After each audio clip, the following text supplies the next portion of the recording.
शेतकरी मरतोय, विद्यार्थी भरकटतोय आणि सरकार लाडकी बहीण म्हणत हजारो कोटी रुपयाची उधळपट्टी करते। जिथं तुमचं आमचं भविष्य काही मतांच्या मोबदल्यात विकलं जाते। मित्रांनो, सरकारने निवडणुकीच्या वेळेस बरीच आश्वासनं दिली, जसं कर्जमाफी करणार किंवा अनेक आश्वासनं दिली, पण मित्रांनो एकही आश्वासन त्यांनी पूर्ण केलं नाही। त्या आश्वासनांमुळे शेतकऱ्यांनी कर्ज फेडलं नाही आणि त्या कर्जाचा डोंगर महाराष्ट्रापुढे उभा राहिला। आज 31,000 कोटी रुपयांचं कर्ज हे पेंडिंग आहे।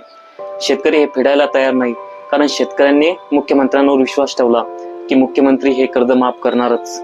त्यामुळे महाराष्ट्र हा कर्जात बुडाला।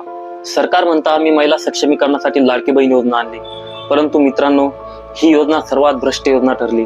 या योजनेत 26 लाख अपात्र महिलांनी तब्बल 1 वर्ष या योजनेचा फायदा घेतला, म्हणजे सरकारचे हजारो कोटी हे वाया गेले।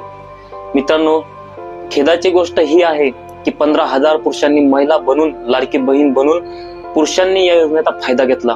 यातील मुख्य बाब म्हणजे या अर्जाची छाननी सुद्धा केली गेली नाही। मित्रांनो, एका कागदासाठी सामान्य लोकांना रडकोडीस आणणारी ही यंत्रणा एवढा मोठा भ्रष्टाचार होऊ कशी देते, ही सर्वात मोठी गोष्ट आहे। ज्या राज्यात जवळजवळ 40% लोकसंख्या ही तरुण आहे आणि त्या तरुणांच्या शिक्षणावरचा खर्च सरकारने लाडक्या बहीण योजनेसाठी वळवला।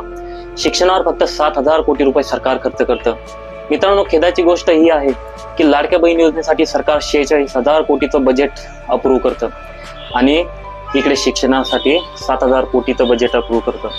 मित्रांनो, आरोग्यावर फक्त 27,000 कोटी रुपये सरकार खर्च करतं आणि जी योजना महाराष्ट्राने मागितली नाही, जी योजना लाडक्या बहिणींना मागितली नाही, त्या योजनेसाठी सरकार 46,000 कोटी रुपये खर्च करतं। जनतेच्या करातून जमा झालेला पैसा सरकार निवडणुकीसाठी मतं खरेदी करण्यासाठी उपयोगात आणते।